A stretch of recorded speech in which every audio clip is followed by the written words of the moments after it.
I don't think the key issue is what people eat. I think the key issue is the fact that people are no longer physically active. Probably the most single important change you can make is to start walking. Never mind about gym memberships. Just start walking, and start walking an hour a day and keep a record of what you do. That was Dr. David Ashton of the Healthier Weight Centre. More from him in a moment. So, hi and welcome to another week on Fat Happens, or as we're calling it now, Body Power, because that's what we're all about. A couple of reports out this week really annoyed me. The first one was that the majority of British women can no longer do up their own bras. Apparently that's some reports saying that we're all so big we can't actually do up our own bras anymore. Do you know, I simply don't believe that one. But I wonder what you think about this.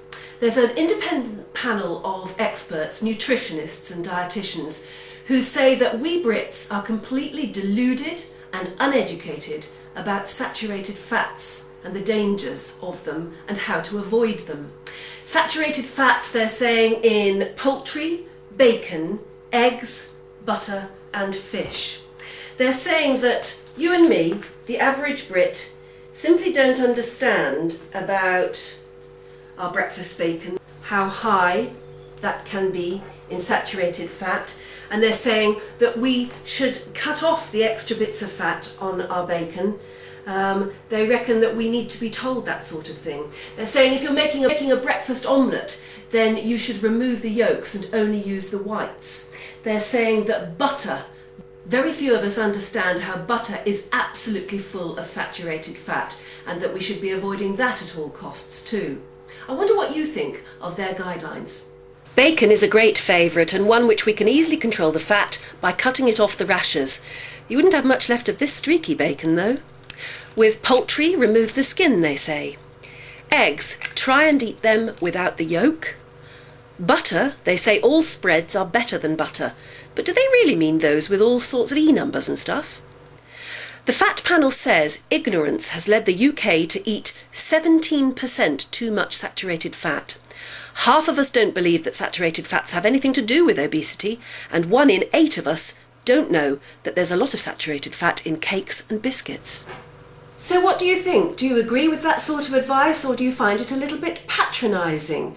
It's interesting because we saw a little clip from Dr. David Ashton earlier. Now, I spoke to him last week.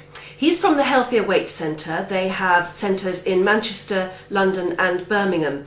And he has helped countless people lose a lot of weight and lose it permanently.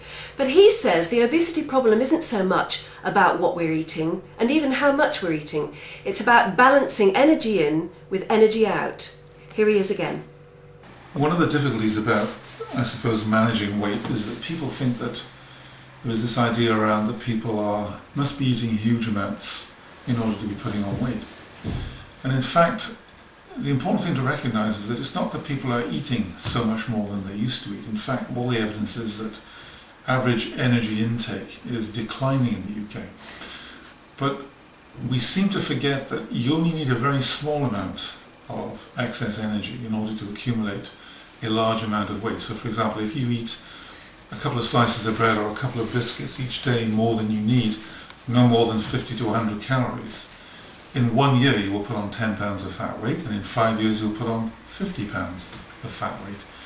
It's not that people eat huge amounts more than they need, but they are almost unaware of the fact that they're eating slightly more than they need, and that slightly more than they need over long periods of time accumulates a substantial weight gain.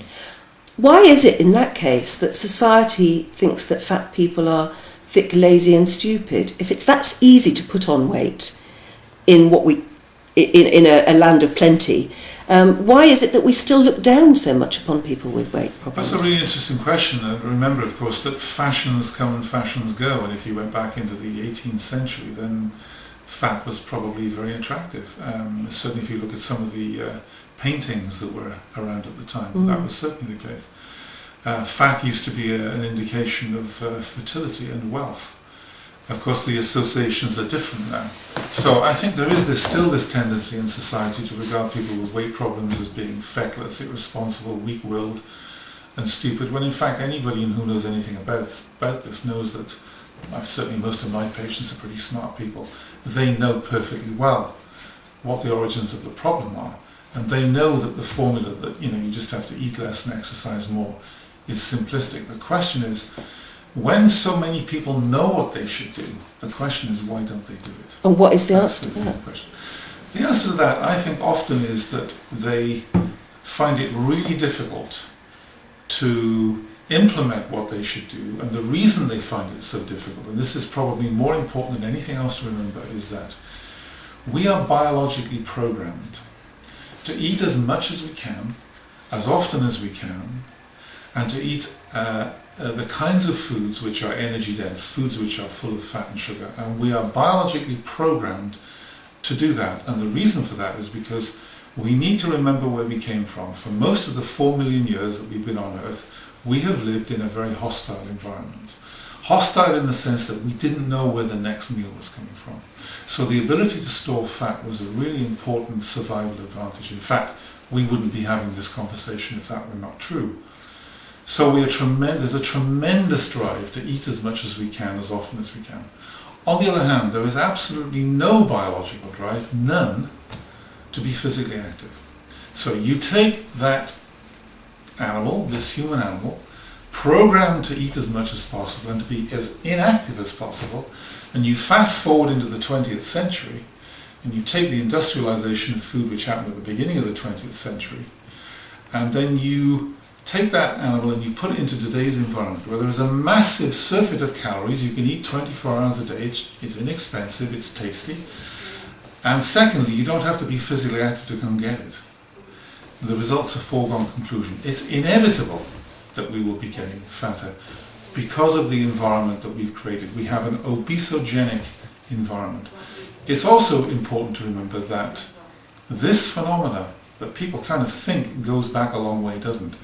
The epidemic, this disease epidemic that we have, is really a phenomenon of the last 3 decades. It didn't occur before that.